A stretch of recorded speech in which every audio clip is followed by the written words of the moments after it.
ओम नमो भगवते वासुदेवाय। ओम नमो भगवते वासुदेवाय। ओम नमो भगवते वासुदेवाय। नारायण नमस्कृत्य नरं चैव नरोत्तमं देवी सरस्वती व्यासं ततो जयम् उदीरयेत्। नष्टप्रायेषु भद्रेषु नित्यं भागवत सेवया भगवती उत्तम श्लोके भक्तिर्भवति नैष्टिकी। नमो विष्णुपादाय कृष्णप्रेष्ठाय भूतले श्रीमते भक्तिवेदांत स्वामिनिति नामिने। नमस्ते सारस्वते देवे गौरवाणी प्रचारिणे निर्विशेष शून्यवादी पाश्चात्य देशधारिणे।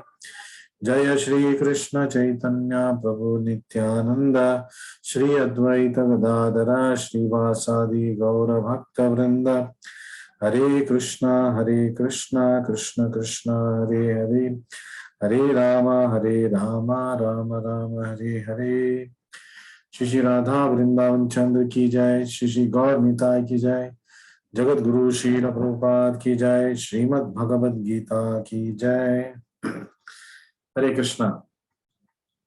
So from today we'll be starting off with the second section of Bhagavad Gita, which completely deals with Bhakti Yoga, chapter 7 to chapter 12, the middle 6 chapters.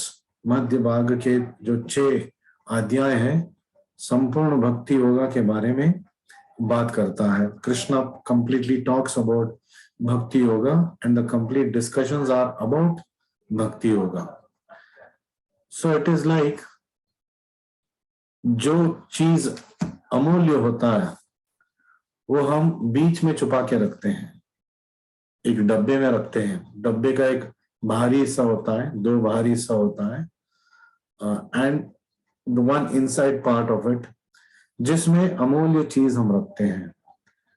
तो ठीक वैसे ही भगवत गीता में इस तरफ कर्म योगा डिस्कशन हमने किया था, chapter 1 to 6, and the last 6 chapters, chapter 13 to 18, talks about Jnana Yoga, and in between lies the most important part of Bhagavad Gita, that is Bhakti Yoga. So it is like the precious thing is kept in between. The most nutrient part of a sandwich is in between. The outer 2 pieces of bread, in between is the nutritious part. Of course, in Bhagavad Gita, there is no difference between Karma Yoga, Jnana Yoga, and Bhakti Yoga, because ultimately everything leads to Krishna, and the final common pathway is Bhakti Yoga. So it's like a ice candy. Ice candy को आप कहीं से भी खा सकते हैं, मीठा ही लगेगा. ऐसा नहीं कि आपको इस तरफ से खाना है, ज्यादा मीठा है, इस तरफ से खाएंगे तो कम मीठा रहेगा. The ice candy will have the same taste from wherever you lick it, from wherever you bite it. Yet Bhakti Yoga has its prominence and it is considered as the crux of devotional life. तो आज हम chapter अध्याय 7 का अवलोकन करेंगे, बहुत ही संक्षिप्त में करेंगे. So we'll be doing an overview of chapter 7. We will know what we are going to expect in chapter 7. The name of the chapter is Knowledge of the Absolute. तो knowledge of the Absolute, Absolute कौन है? भगवान है. तो भगवान के बारे में विद्या जो हमें मिलेगा, ये हमें इस अध्याय में मिलेगा. We will be getting it in this chapter. The last shloka of chapter 6. We ended with a shloka which we can say is the connecting shloka to the next chapter. तो 7वें चैप्टर से संबंध रखता है 6ठे chapter का आखिरी श्लोका. आखिरी श्लोका हमने पढ़ा था, क्या पढ़ा था? योगिनाम अपि सर्वेषां मद्गतेन अंतरात्मना. Krishna is telling this to Arjuna. According to me, of all the yogis, one who keeps me inside, one who keeps me within himself, श्रद्धावान भजते यो माम समय युक्ततमा मतः. Yuktadama mataha is the best of the yogis, one who does unalloyed devotional service unto me, uncontaminated devotional service unto me. So how is it what is the link with the next chapter? So we will see that. So आखिरी श्लोका में, छठे chapter के आखिरी श्लोका में हमने सीखा, it explains that a yogi is one who is always thinking of Krishna in devotion, and is called as the best yogi.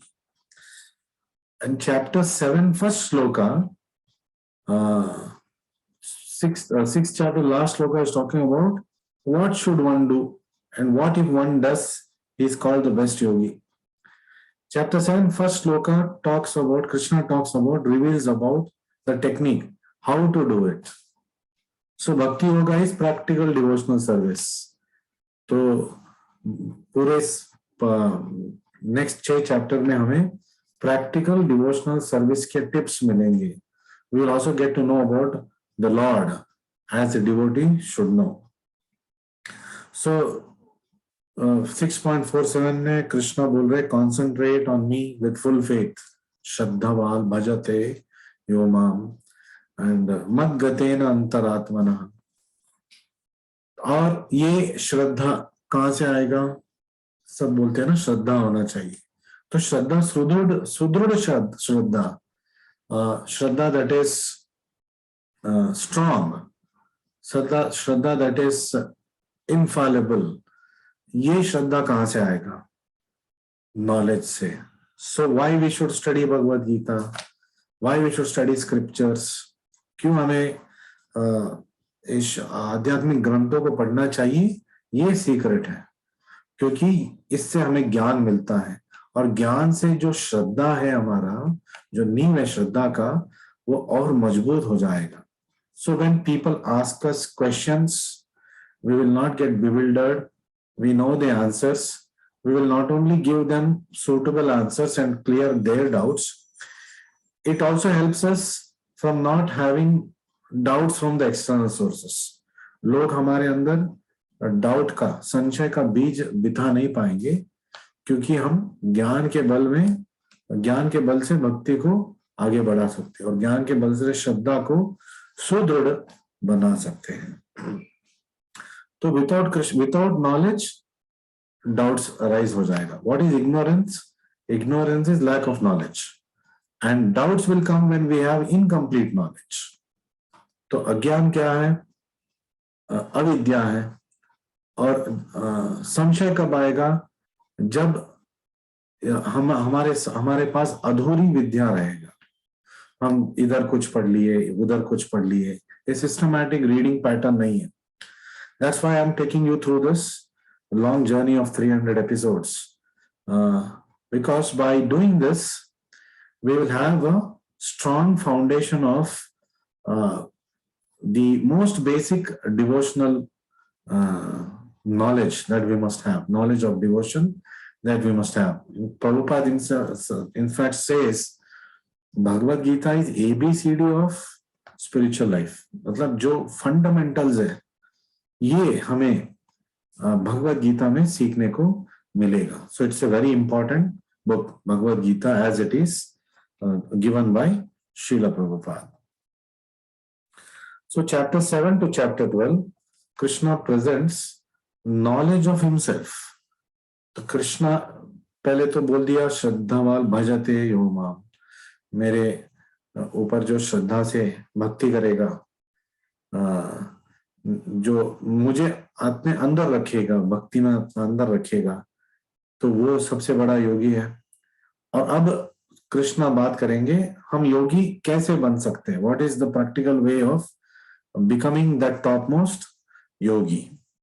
So it starts with knowing God. जिस भगवान को हम आराधना करना चाहते हैं, जिसके ऊपर हम भक्ति करना चाहते हैं, जिसके ऊपर हम श्रद्धा रखना चाहते हैं, वो भगवान कौन है, और भगवान के बारे में सही तरीके से, संपूर्ण तरीके से, fully, completely, doubtlessly, who can tell us? स्वयं भगवान. अगर आप मेरे बारे में कुछ जानना चाहते हो, आप बहुत सारे लोगों को पूछ सकते हो। मेरे नेबर से पूछ सकते हो, मेरे पत्नी से पूछ सकते हैं, मेरे बेटे से पूछ सकते हैं, मेरे बिल्डिंग वालों से पूछ सकते हैं, मेरे मोहल्ले वाले से पूछ सकते हैं, कुछ और दूर वाले से पूछ सकते हैं। But if you really want to know me as I am, then the best person to ask is me. Of course, with good faith that I will tell you everything true about myself. But of course, what others know about me is their perception. And they will always talk about मुझे लगता है, I think he is like this, he may be like this. So I'm giving you just a crude example, but at least with respect to the Lord, we can be doubtless that वो हमें गुमराह नहीं करेगा, वो अपने बारे में झूठ नहीं बोलेगा. So Krishna is the best person to talk about himself. तो he starts talking about himself. तो धीरे धीरे अर्जुन का जो मोह है वो मिटता जाएगा. 10वें चैप्टर एंटर करते करते कृष्णा अर्जुना एक्नॉलेज करता है कि हे कृष्णा तुम परम ब्रह्म परम धाम पवित्रम परमम भवान. तो भगवान को एक्नॉलेज करता है because now the faith has become fixed, strong, because he has started getting knowledge about the absolute truth. Then the next chapter is attaining the absolute truth, 8th chapter. 9th chapter is king of education. So like this, 10th chapter is the opulence of the absolute. 11th chapter is about the Vishwarupa, the divine form, universal form. And 12th chapter is itself named as devotional service, ends with devotional service. Practically how, after knowing Krishna fully, who he is, how to get him, what is the secret of Bhagavad Gita and Krishna, knowing about Krishna, what is the opulence of Krishna, what is the universal form of Krishna, then we come to that point where we start talking about how we can render practical devotional service to Krishna and how Krishna regards his devotee. There are various types of devotees. So Krishna classifies these devotees in the 12th chapter. So Supreme Personality of Godhead reveals about himself to inspire and strengthen bhakti. क्यों भगवान अपने बारे में बोलते हैं? क्योंकि वो चाहते हैं कि हमारा भक्ति उनके ऊपर सुदृढ़ बन जाए. So we reach that point now. So 7.1 अगले चैप्टर के पहला श्लोक है. It stresses on hearing, श्रवणम. कितना अत्यमूल्य चीज है, पथ है भक्ति में. It is one of the main means of devotional service, that is shravanam, hearing. That's why we must constantly hear. Even our chanting of Hare Krishna mantra is basically about hearing about the holy name of Krishna. So the 7th chapter is broken down into 6 parts. So what are the 6 parts? Shloka number 1 to shloka number 3 is section 1. It deals with just hear about Krishna. तो पहले 3 श्लोका में हम कृष्णा के बारे में सुनेंगे कृष्णा से ही. So knowing Krishna by hearing about him. Krishna के बारे में हम जानेंगे कृष्ण के ही द्वारा, उनके वाक्यों के द्वारा. Next 8 श्लोक 7.4 to 7.12 is section 2. It talks about knowing Krishna's material and spiritual energies. So slowly we are introduced to Krishna and Krishna's energies. So you now know, आपके सेवा का सेशन में, श्रद्धावान सेशंस में, आपके क्वेश्चन पेपर्स में जो आया है, कहाँ से आ रहा है? ये भगवद गीता से ही आ रहा है. नेक्स्ट आप साधका जाएंगे, उसमें भी भगवद गीता का क्वेश्चन है. उपासका जाएंगे, उसमें भी भगवद गीता क्वेश्चन है. चरणाश्रय, हरिनाम दीक्षा, आखिरी वक्त, आखिरी स्टेज तक Bhagavad Gita will form the foundation for you. So you'll be very glad you attended these 300 sessions. Next, section 3 is shloka number 13 and 14. 2 shlokas. It deals with how Krishna controls the modes, the 3 modes of nature. how Krishna is not under the control of mode. Krishna controls the three modes and how he controls. So we are all ruled by the three modes of nature. So when I surrender to Krishna, what is going to happen?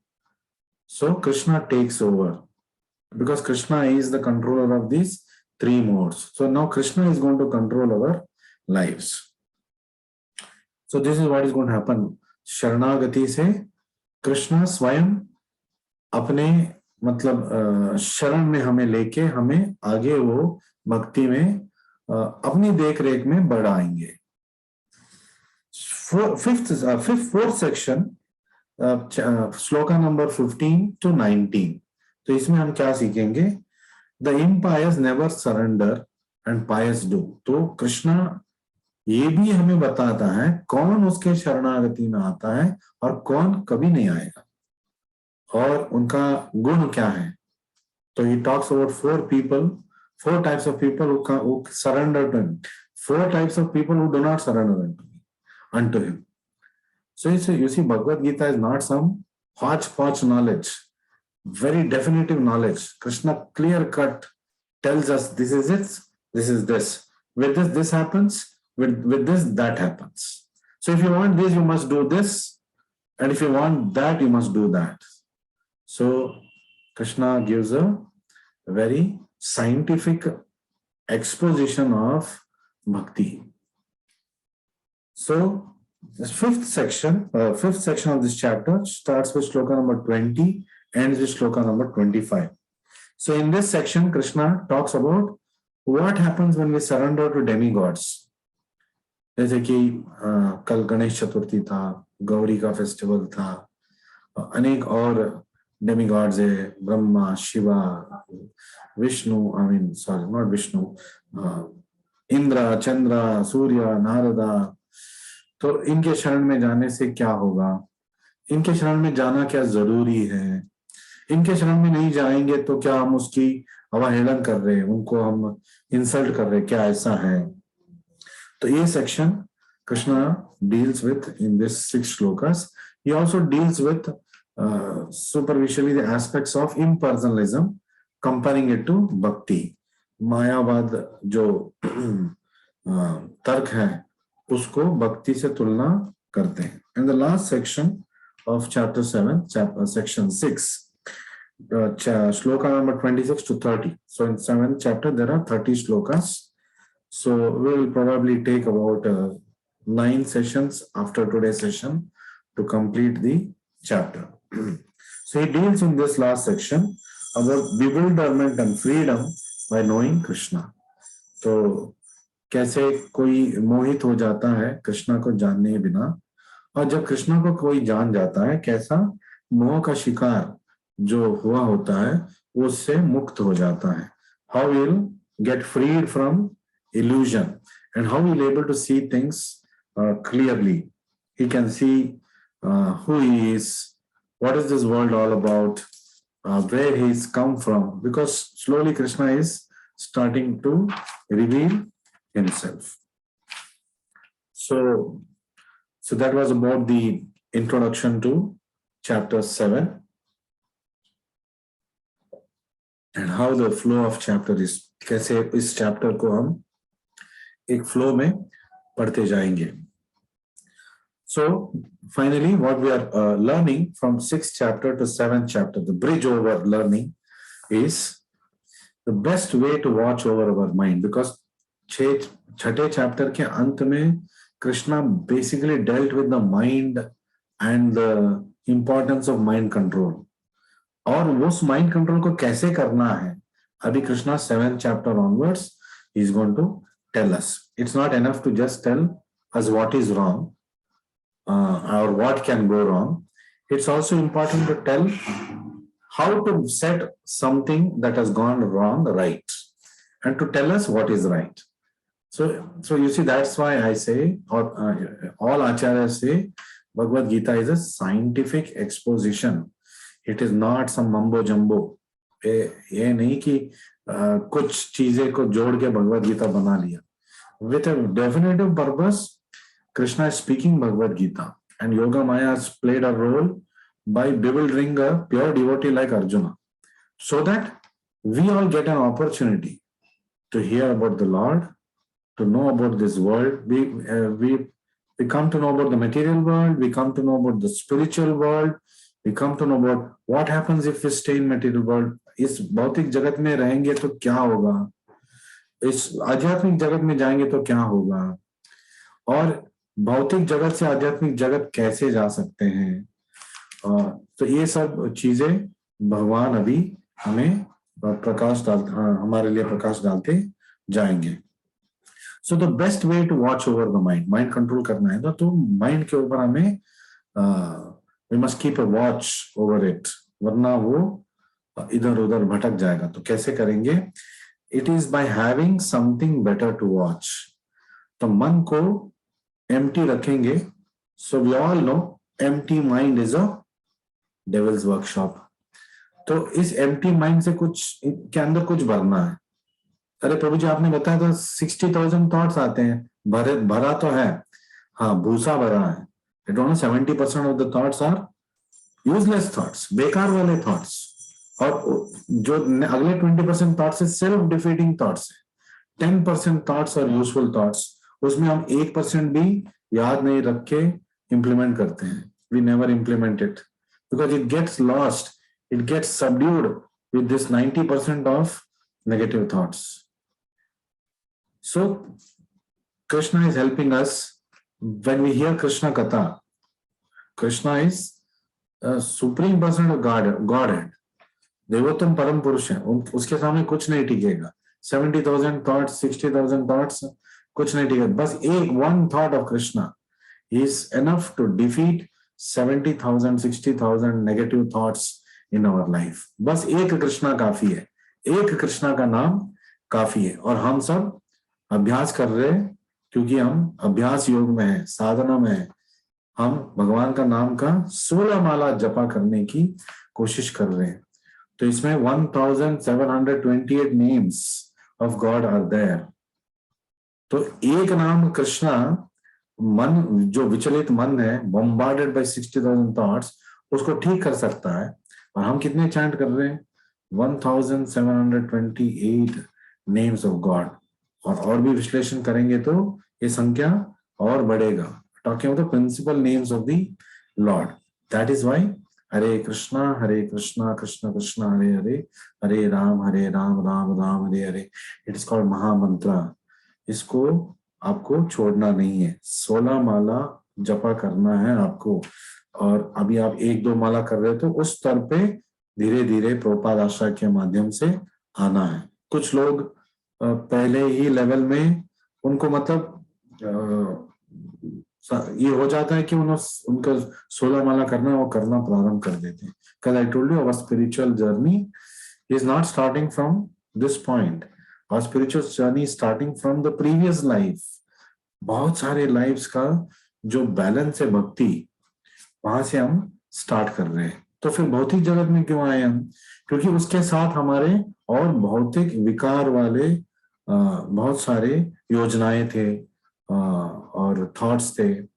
तो उसको fulfil करने के लिए हमें भौतिक जगत में जन्म लेना पड़ रहा है. तो but then when we transfer all that desires, dovetail all that desires in the service of the Lord, so what happens then? Then we start going towards our spiritual self, our actual self, our constitutional position.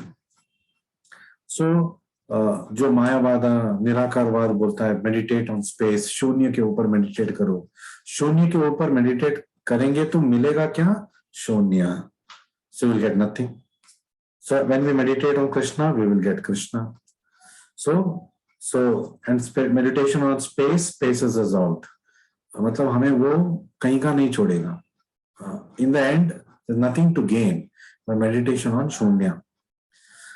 So we must meditate on Krishna. And in Kali Yuga, the best way of meditating on Krishna is by hearing to his holy names. And in that, the best way of doing that is by chanting Hare Krishna, Krishna Krishna, Hare Hare, Hare Ram, Ram Ram, Hare Hare. So Bhagavad Gita, it raises our consciousness from Jagat. Now we are materially conscious. it raises to the next level, Jiva, which becomes conscious about ourselves, about who we are, and then it takes us to the final level of being conscious about Bhagavan, Krishna conscious. So, reading Bhagavad Gita, chanting Hare Krishna mantra, it takes us through this process of material conscious, भव, जगत के बारे में conscious, जो consciousness है हमारा, उसको अगले लेवल लेके जाना, जीवा conscious, knowing about me, knowing that I am eternal, this body is temporary, this material world is our stay here is a temporary stay. This is not our actual home. Our actual home is Golok Vrindavan, और हमें वहां वापस जाना है, और उसके लिए हमें कुछ टेक्निक्स अपनाना है, और फिर वहां से jagat consciousness to Jagadisha consciousness, Krishna consciousness. So in a very systematic way, Bhagavad Gita also takes us to that process. Your Srila Prabhupada Ashra also slowly but surely takes you through that process. And of course, you can always accelerate, press that accelerator, and you can proceed further. But you should stick to the Srila Prabhupada Ashraya course requirements. We should not jump over and try to do things. So bhakti se kya hoga? Bhakti transforms our solitary struggle with the mind. तो mind control कैसे करना है? जबरदस्ती से नहीं होगा. You can not stop 60,000 thoughts, but एक कृष्णा को बीच में लेके आएंगे. बहुत सारे शून्य हैं, नो यूज. उस शून्य के सामने एक लेके आइए, तो अगर 5 शून्य तो 1 लाख बन गया, वरना वो शून्य शून्य शून्य कुछ नहीं है. So all over material thoughts, material desires, material achievements, जो भौतिक जगत में हमने जो भी अचीवमेंट किया, ये सारे 0 0 0 से. तो क्या हमें अचीव नहीं करना चाहिए? करना चाहिए, लेकिन कृष्णा को अब अगर हम उसके सामने रखेंगे तो क्या होगा? सारे जीरोस का वैल्यू आ जाएगा. तो आपके पास 2 जीरो है तो वो 100 बन गया, 5 जीरो है तो 1 लाख बन गया, और अनेक जीरो है तो आप करोड़पति बन जाएंगे in terms of spiritual strength. So add Krishna in your life, bring that one Krishna in your life, and then everything that you're doing materially also becomes spiritualized and it gets value. So bhakti transforms our solitary struggle with the mind into a cooperative conquest. तो जो हम अकेले मन से लड़ने से बेहतर है भक्तों के साथ रह के कोऑपरेटिवली एक कॉन्क्वेस्ट हम जीत सकते हैं साथ साथ चल के. So Bhagavad Gita shows the best peak to seek. तो बहुत सारे मंजिलें हैं, लेकिन भगवद गीता हमें दर्शाता है कि ये देखो सबसे बड़ा मंजिल, ये मनुष्य जीवन का सबसे काबिलियत वाला मंजिल, ये हम पाएंगे तो फिर भौतिक जगत में वापस नहीं आएंगे, आध्यात्मिक जगत में जाएंगे, भगवद प्रेम हम पाएंगे और अपनी संविधानिक स्थिति में रहेंगे और सदा आनंदमय रहेंगे. आनंदमय अभ्यासात से हम आनंदमय हो जाएंगे. So Bhagavad Gita shows the best peak to seek and the best route to reach it also. ना सिर्फ वो डेस्टिनेशन दिखाता है, वो पाथवे भी दिखाता है, वो जर्नी भी दर्शाता है कि आपको ऐसे ऐसे जाना है, आपको ये मंजिलें पार करना है. लाइक श्रीला प्रभुपाद आश्रया takes you through different milestones, and that sense of achievement comes each time we achieve those milestones, because it is going through a guided force from devotees, from a principle, a structure that has been set by Srila Prabhupada. So this Prabhupada Ashraya actually was formulated by Prabhupada only, on how to progressively go ahead in spiritual life. So it is not something that we have formulated or we have created. It was the idea of Srila Prabhupada himself. So Krishna अभी क्या कर रहे हैं भगवद गीता में? Krishna precedes enlightenment with encouragement. वो हमें ज्ञान का प्रकाश भी दे रहे हैं और हमें प्रोत्साहित भी कर रहे हैं कि आप हाँ आगे बढ़ो, अभ्यास से होगा. जब अर्जुन मायूस हो गया, चंचलम ही मना कृष्ण बलवद दृढ़म, ये मेरे कंट्रोल से बाहर है, तो कृष्ण बोलते हैं हाँ अर्जुन आप सही बोल रहे हैं, लेकिन ऐसा नहीं कि आप नहीं कर सकते। It is not impossible, it is very difficult but not, it is not impossible. कैसे होगा? अभ्यास योगेन, योग का अभ्यास से, अभ्यास करते करते आप योग को प्राप्त प्राप्त कर सकते हैं। So Krishna is a perfect master. Not just he's giving knowledge, he's also giving us techniques of how we must go about it. And he's also encouraging us to go ahead in the path.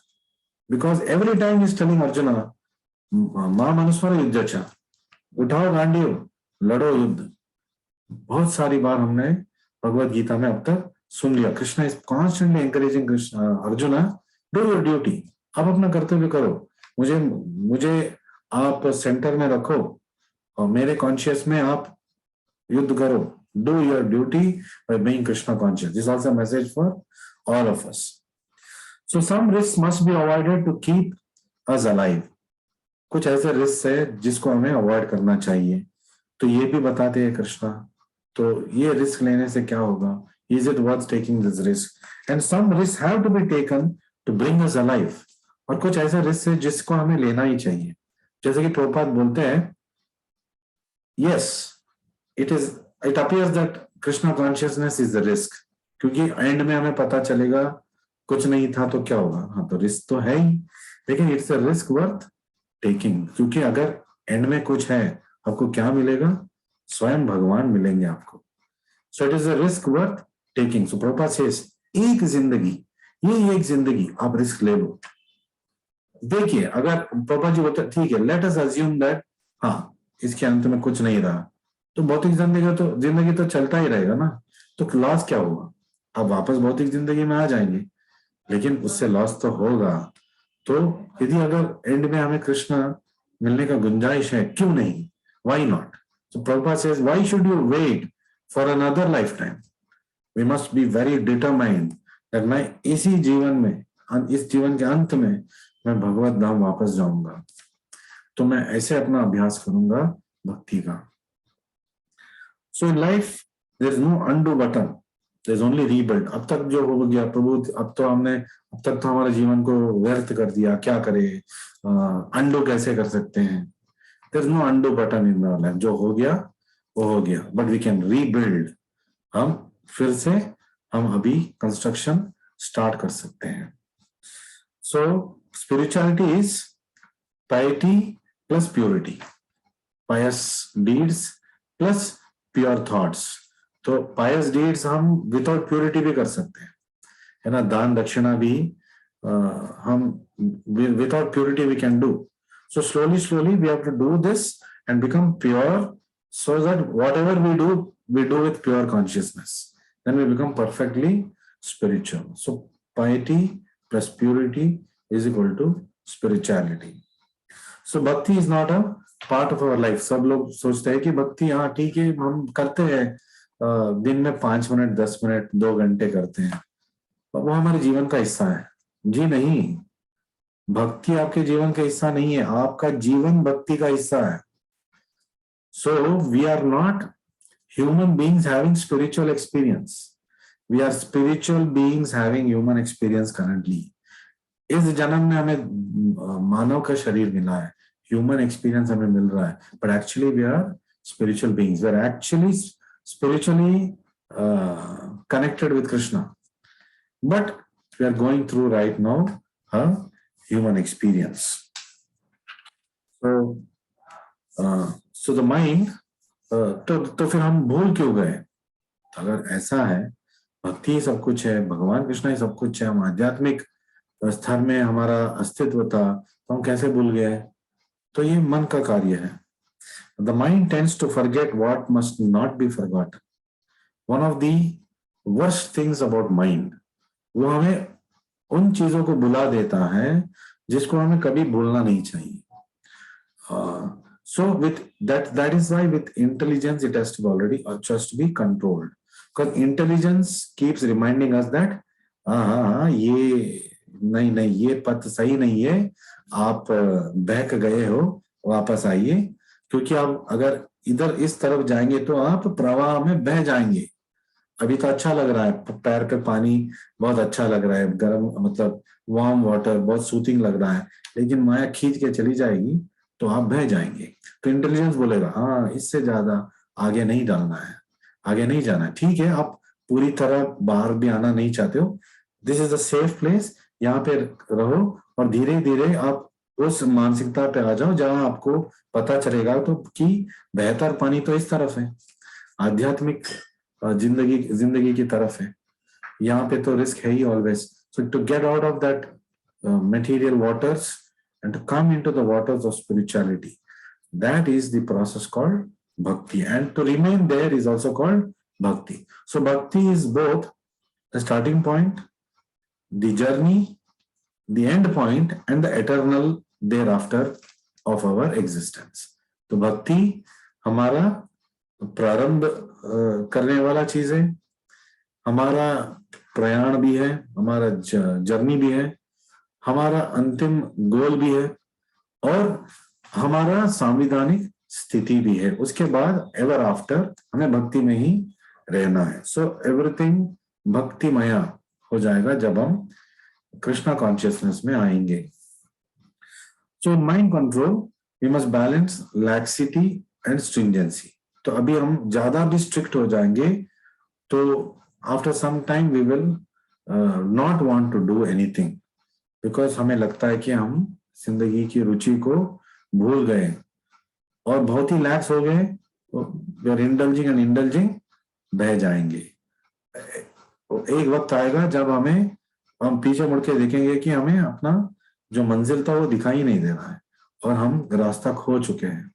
So we must not be too strict with the mind, we must not be too lax also with the mind at this current point.